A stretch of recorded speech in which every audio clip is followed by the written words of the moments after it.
Well, hello, challengees, and welcome to the Always Better Challenge Show, the show that helps you take steps today that lead to being better and happier tomorrow. I'm Joe Bedford, your host. I'm very excited to be here. Hope everyone's having a great day.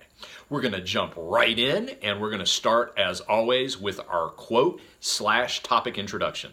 Today's quote comes to us from Henry Ford, and Henry said, "Whether you think you can or you think you can't, you are right." So yes, today's topic, in case you couldn't deduce, is going to be about the importance of mindset. And one could argue this might have been or should have been the first episode I did, because in so many ways I feel like this is almost the master skill of any kind of success in life.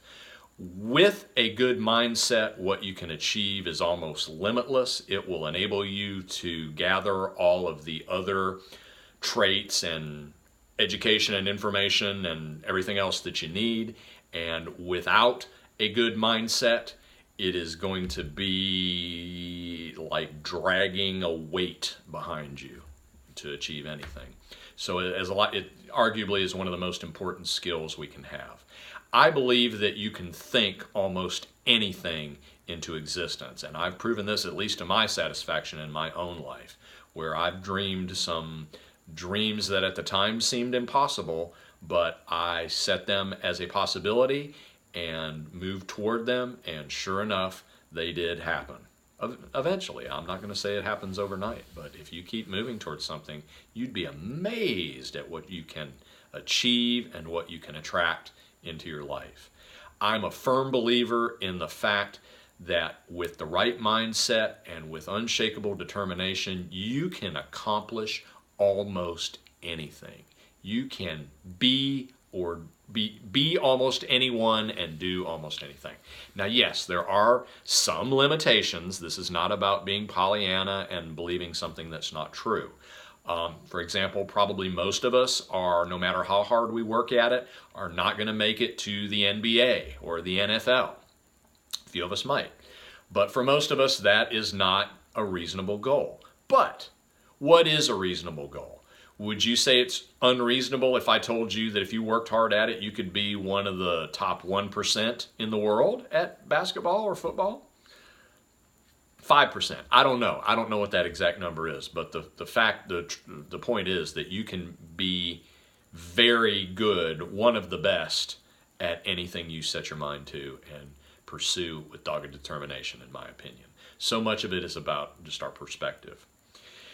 I find it very interesting and curious. It's something that just fascinates me. The fact that we as humans do not have 100% control over our own minds. And of course, that's one of the things that we can use as an excuse, perhaps, and that, well, I can't control the thoughts that come into my mind. I have nothing to say about the negative thoughts that come in, and things like this. But it's interesting to me that we can't control. I can control my hand pretty good. I can move it. Other things we can't control, autonomous functions, I guess, like the heart. We can't control your heartbeat. I wish we could. But yeah, our mind is another thing that we do not have 100% control over. So we could use that as an excuse, but here's the thing. No, I'm going to take that excuse away from you. Because yeah, we don't have 100% control over our mind, but we do have huge influence over our mind. And not only that, we can, over time, with practice, increase the amount of control we have over our minds. I know this for a fact because I've done it myself. I've seen it in my own life where I have consciously tried to get better at controlling my mind, and I have. No, I'm not perfect. I'm nowhere near, but I've gotten a lot better. I've seen steady improvement in my ability to control my thoughts.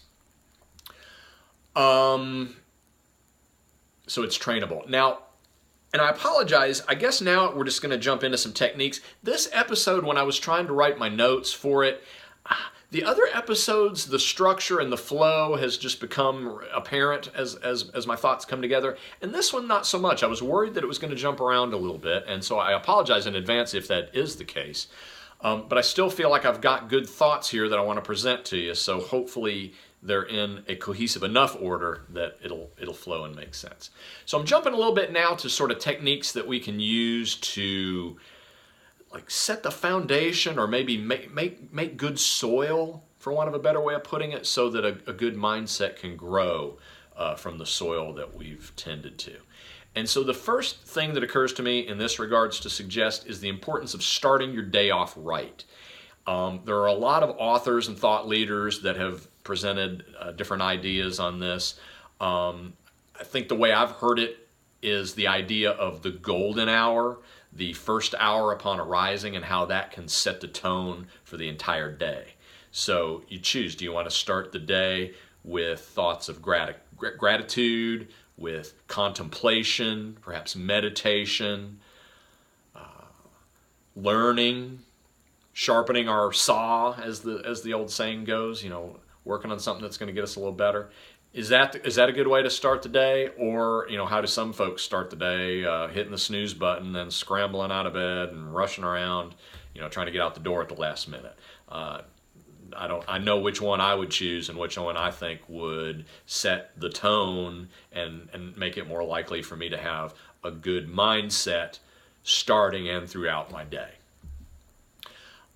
Another thought I want to bring up here, and where I talked about having more control over our thoughts, or training ourselves to have more control over our thoughts, is the idea of, and I've hit on this theme in previous episodes talking about different things, but the idea again of that 30,000 foot view, of taking a step back and looking at the big picture. And this is so helpful with our thoughts. And when we talk about mindfulness, I think this is really what we mean. The idea of looking at our thoughts arise and being curious about how our mind works, and how our mind honestly is kind of just a big thought producing machine. That's kind of what it does. It's kind of popping these thoughts up all the time. And then if we're taking that big picture view and looking at the thoughts and seeing how the mind operates, then we have more agency to control that, to decide which thoughts we want to pick up because they serve us, and which thoughts, when they pop in, we can't control that, but we can go, oh no, I'm not going there. I'm not going to continue down that road with that thought. I'm going to put it back down. And maybe it keeps coming up, and maybe we have to practice putting it down a few times, but we can make the conscious choice to put those negative thoughts down that do not serve us. Very important. I'm going to jump now to a quote which is going to tie in with what I just talked about. I believe this was Brian Tracy who said, "You become what you think about most of the time." I think this is the perfect time to mention this, because what we just talked about, I think this quote makes the point of how important it is for us to be good stewards of our mind, and how important it is for us to be the gatekeeper, and not picking up the bad thoughts, not letting them in, and inviting the good thoughts in, because what we think about is what we're going to materialize in our lives. Another idea, and this is not exactly a quote, but it's a 3-word almost mantra that I've done my best to adopt in my life, and that is huge in helping me to have a good mindset.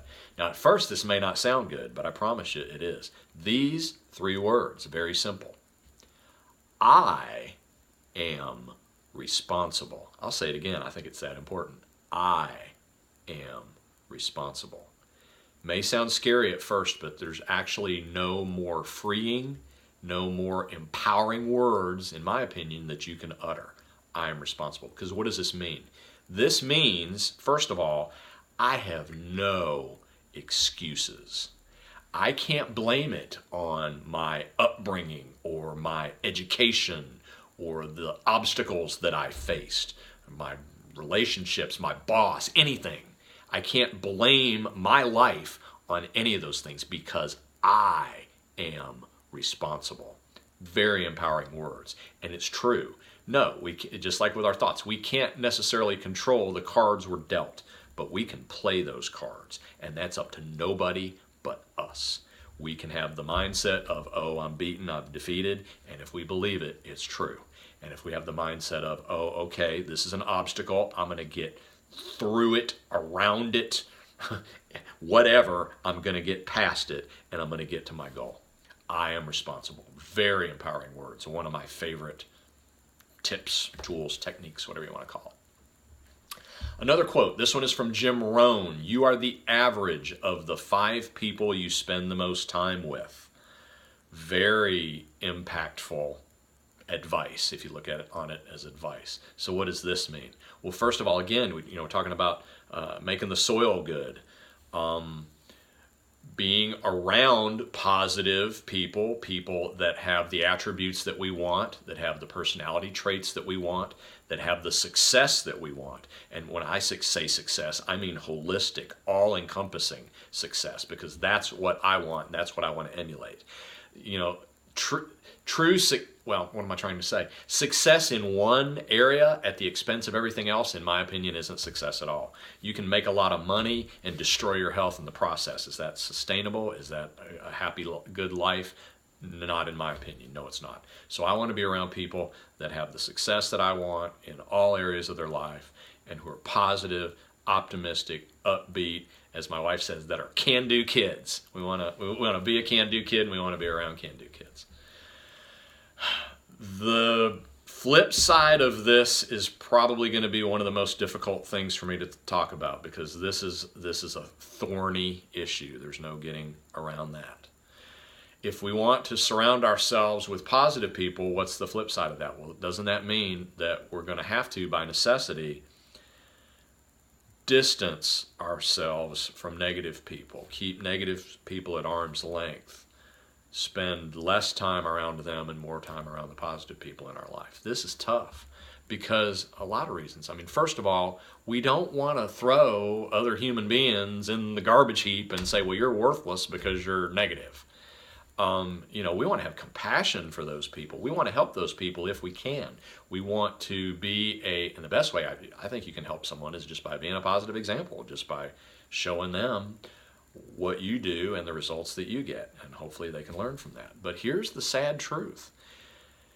It goes to what I said before. If I am responsible, that also means that you and they are responsible. We are all responsible for our own lives. We can't save other people. We can, as I said, be a good example. We can help if we see a way to help, but we can't fix them. Only they can fix them.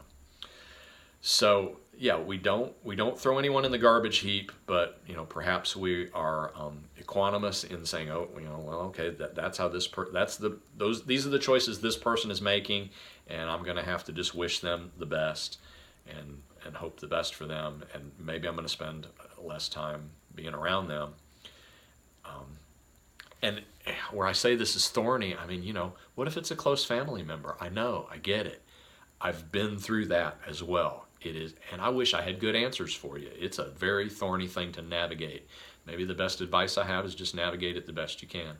If other listeners and viewers have better advice or some input into this, please share it. Please share it with the community so that we can all learn from each other. It's tricky. It's tough, but I know it's something that sometimes we have to do.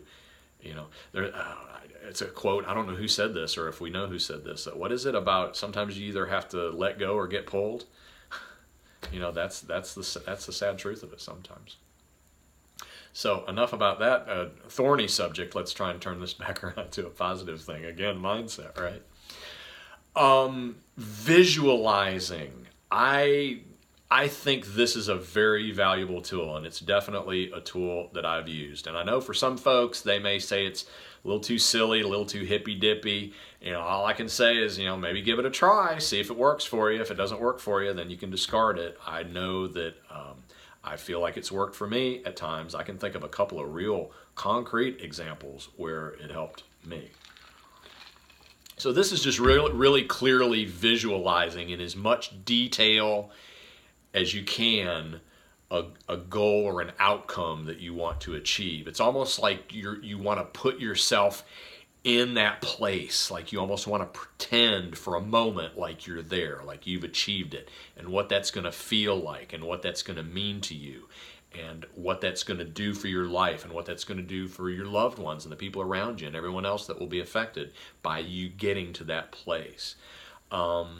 And again, this is a thing I guess could be easy to rush, but really take the time to really just dig into it and really almost, see it, feel it, smell it, and taste it, and own it, and believe it. That is so helpful in my opinion, and definitely a technique that I would recommend.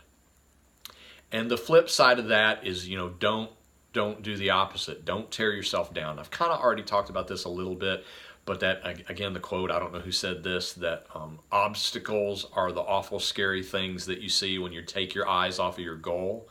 Don't tear yourself down. It doesn't serve you. Thoughts like, I'm not good enough, I can't do this, the excuses that we tell ourselves, that we tell ourselves like they're true stories, but they're not. They're nothing but mental constructions that we've made up in our mind, have no bearing on reality, where we tell ourselves things, well, I can't do this because of this or because of that.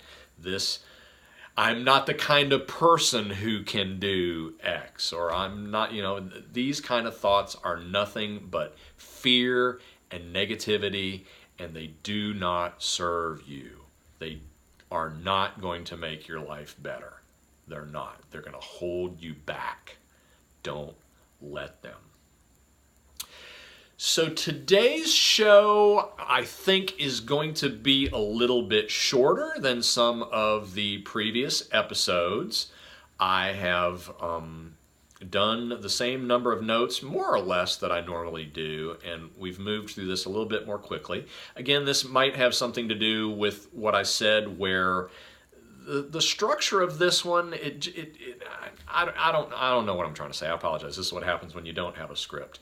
Some of these I just felt like needed a lot of elaboration. So maybe that means I'm doing better and making this show too. I don't know. I hope so. Because really, I want this show to be concrete, actionable stuff to help you. I don't want it to be long, drawn out monologues that are going to put you to sleep. I want to give you actions that you can take.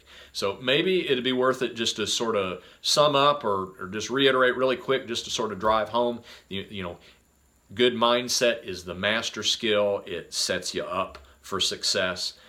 Be a good steward of your mind. You do have not 100% control over your mind, but you do have agency. You can train your mind to get better and better at having the thoughts that you want and quickly putting down the thoughts that you don't want.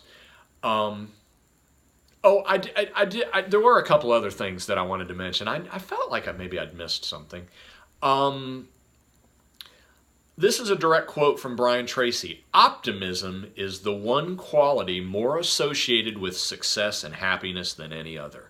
I could not possibly agree with this more. I believe that one of my greatest strengths in life, and one of the things that has enabled me to have a very happy life, is optimism. I'm not going to say I was always this way. I was a stereotypical teenager and young adult in a lot of ways, and I could be very sullen and pessimistic. But I learned over time that did not serve me. And I cultivated an optimistic attitude. Now, this is not a Pollyanna attitude. This is not putting your head in the sand and pretending like bad things don't exist. That's not what it is. But it is looking at the bright side. The old quote about the glass being half full rather than half empty. How much of mindset is just perspective? How many times do we just need a shift in perspective to see things differently? This can be so helpful with the negative thoughts like I was talking about before, where you can look at people who are further along a path than you are, and you can think, oh, well, I'm inferior, I'm not them. Well, how about all the people that are behind you too? Because whatever you're trying to do in life, I can almost guarantee you that there are people ahead of you and there are people behind you, and there are always going to be people ahead of you and behind you, no matter how much you achieve. It's very rare that you're going to be the number one person in the world at anything, but you can be way up there. And who knows? Maybe you can be number one. So optimism. And sort of along those lines, the old driving analogy, I like that one.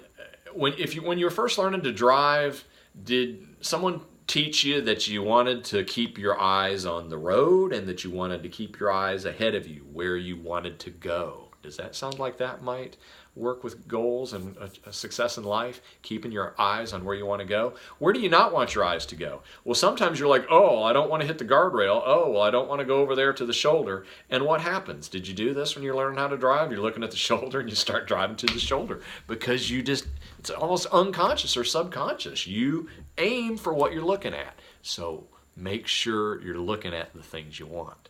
Don't look at the things you don't want. Don't focus your attention there. All right, so I think that's a good sum up.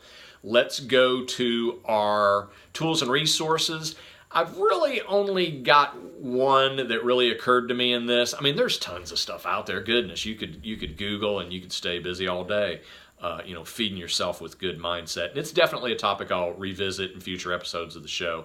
The one obvious one that jumped out to me was the book Miracle Morning. It's available on Audible Book as well.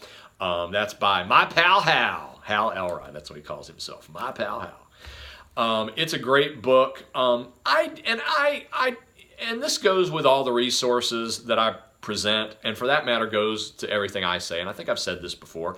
I didn't utilize everything that Hal mentions in his book, and who knows, maybe one day I will. I took some of it I'm not utilizing right now, but it's still a good book. It's still a good read. I actually listened to it on Audible, and I enjoyed that very much. So that's your tool and resource, My Miracle Morning by Hal Elrod. My daily challenge is going to go right along those lines. My daily challenge for you is to go ahead and try to do a miracle morning. Use Hal's blueprint.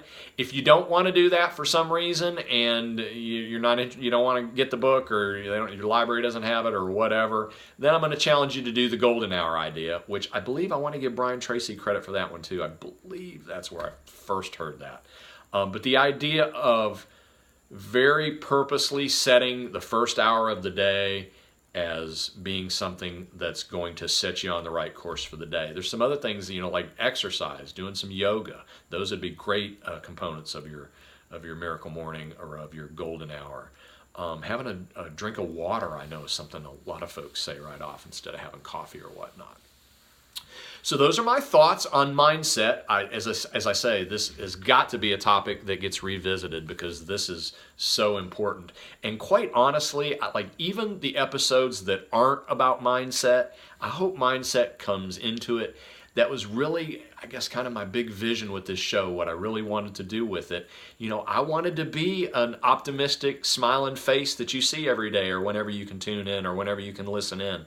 I'll get to that in a minute. I just realized some news that I want to share with you. But that's what I want to be for you guys. I want to be part of your soil. I want to help you. I want to be one of those positive people that you're spending time with that's helping you to be more positive and helping you to have a better mindset and helping you to believe in what you can do and what you can achieve and what you can accomplish. Because I really am looking right at you now. I'm talking to you. Yes, you.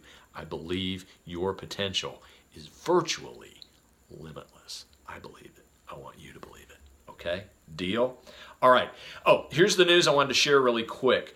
The show, it's not quite there yet, but I have decided that the show is going to be an audio podcast in addition to being a video show. I'm going to keep doing it here on YouTube, but I'm going to be taking the audio portion, and that's going to be a podcast on iTunes and Stitcher and all those good places. I'm working on that right now. That's not ready yet.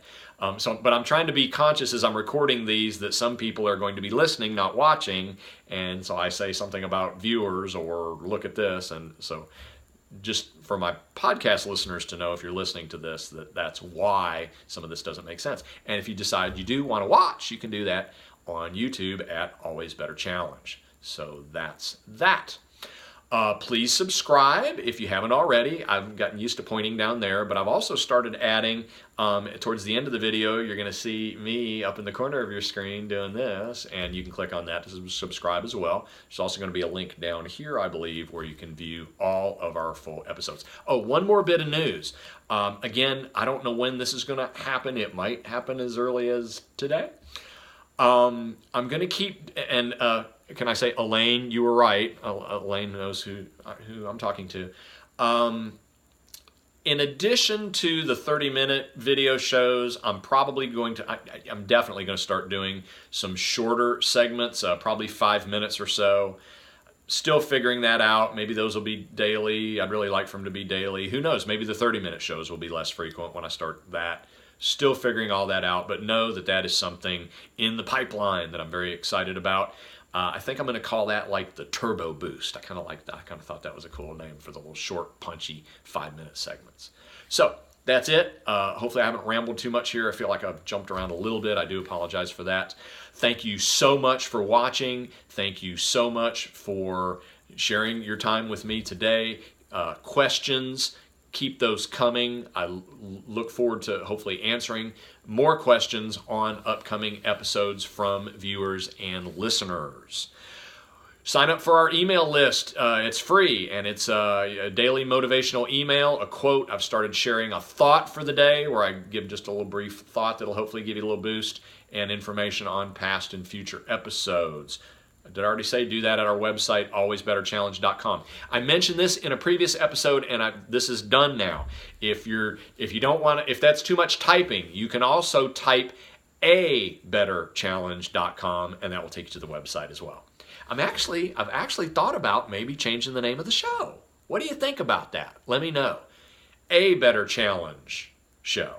A Better Challenge. A Better Challenge. A Better Challenge. I don't know. Something about that I like. Something about that's a little simpler, a little cleaner. So I don't know. Let me know what you think. Until next time, thank you so much for watching. I'm Joe Bedford, the host of the Always Better Challenge show. As always, telling you to go out there and make it happen.